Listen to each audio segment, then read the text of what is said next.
Shemo, Exode chapitre 4, Bible de Yoshua Mashiach. Et Moshe répondit et dit, mais voici, ils ne me croiront pas et n'écouteront pas ma voix, car ils diront, Yahweh n'était pas apparu, et Yahweh lui dit, qu'est-ce que tu as dans ta main? Il répondit, une verge. Et Elohim lui dit, jette-la par terre. Il la jeta par terre et elle devint un serpent. Et Moshe fuya devant lui, et Yahweh dit à Moshe, étends ta main et saisis sa queue. Il étendit sa main et le pressa, et il devint une verge dans sa main. C'est là ce que tu feras, afin qu'il croie que Yahweh, l'Élohim de tes pères, l'Élohim d'Abraham, l'Élohim d'Isaac et l'Élohim de Jacob t'est apparu. Yahweh lui dit encore, mets encore ta main dans ton sein. Et il mit sa main dans son sein. Puis il la retira, et voici sa main était lépreuse, comme de la neige. Et Elohim lui dit, remets ta main dans ton sein.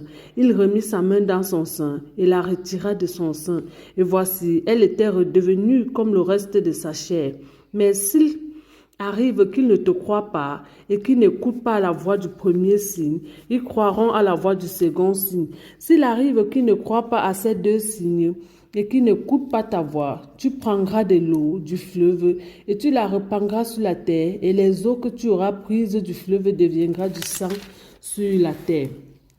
Et Moshe répondit à Yahweh, excuse-moi Adonai, je ne suis pas un homme qui est ni d'hier ni d'avant-hier la parole aisée, ni même depuis que tu parlais à ton serviteur, car j'ai la bouche et la langue empêchées. Et Yahweh lui dit, qui a fait la bouche de l'être humain et qu'il rend muet ou sourd, voyant ou aveugle? N'est-ce pas moi Yahweh? Va donc maintenant, je serai avec ta bouche et je t'enseignerai ce que tu auras à dire. Et Moshe répondit, excuse-moi Adonai, envoie s'il te plaît par la main de qui tu enverras. Et la colère de Yahweh s'enflamma contre Moshe et il lui dit, Aaron le Lévite n'est-il pas ton frère? Je sais qu'il parlera très bien et même le voilà qui vient à ta rencontre. Et quand il te verra, il se réjouira dans son cœur. Tu lui parleras et tu mettras ces paroles dans sa bouche. Et moi, je suis avec ta bouche et avec sa bouche, et je vous enseignerai ce que vous aurez à faire. C'est lui qui parlera pour toi au peuple. Et il arriva qu'il sera ta bouche et toi, tu seras l'Élohim pour toujours. Tu prendras aussi dans ta main cette verge avec laquelle tu feras ces signes-là. Ainsi, Moshe s'en alla et retourna vers Yéter, son beau-père, et lui dit, je te prie que je m'en aille et que je retourne vers mes frères qui sont en Égypte pour voir s'ils vivent encore. Et Yitro lui dit, va en paix. Oh, Yahweh a dit à Moshe au pays de Madian, va et retourne en Égypte, car tous ceux qui en voulaient à ta vie sont morts. Moshe prit sa femme et ses fils, il mit sur un âne et retourna au pays d'Égypte. Moshe prit aussi la verge d'Élohim dans sa main. Et Yahweh avait dit à Moshe, quand tu t'en iras pour retourner en Égypte, tu prendras garde à tous les miracles que j'ai mis dans ta main, et tu les feras devant Pharaon. Mais moi, j'endurcirai son cœur, et il ne laissera pas aller le peuple. Tu diras donc à Pharaon, ainsi parle Yahweh. Yahweh, Israël est mon fils, mon premier-né, et je te dis, laisse aller mon fils pour qu'il me serve.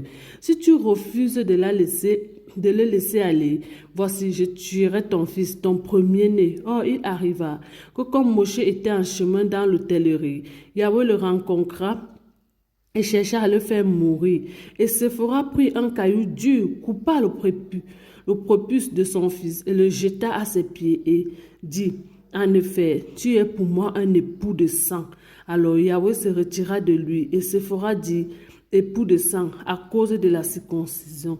Et Yahweh dit à Aaron, va dans le désert au devant de Moshe. Il y alla donc et le rencontra sur la montagne d'Élohim et l'embrassa. Et Yahweh rencontra et Moshe raconta à Aaron toutes les paroles de Yahweh qu'il avait envoyées et tous les signes qu'il lui avait ordonné de faire. Moshe donc poursuivit son chemin avec Aaron et rassemblait tous les anciens des enfants d'Israël. Et Aaron rapporta toutes les paroles que Yahweh avait dites à Moshe et il exécuta les signes aux yeux du peuple. Et le peuple crut, il apprit que Yahweh avait visité les enfants d'Israël, qu'il avait vu leur affliction, et ils s'inclinèrent et se prosternèrent. Béni soit le nom.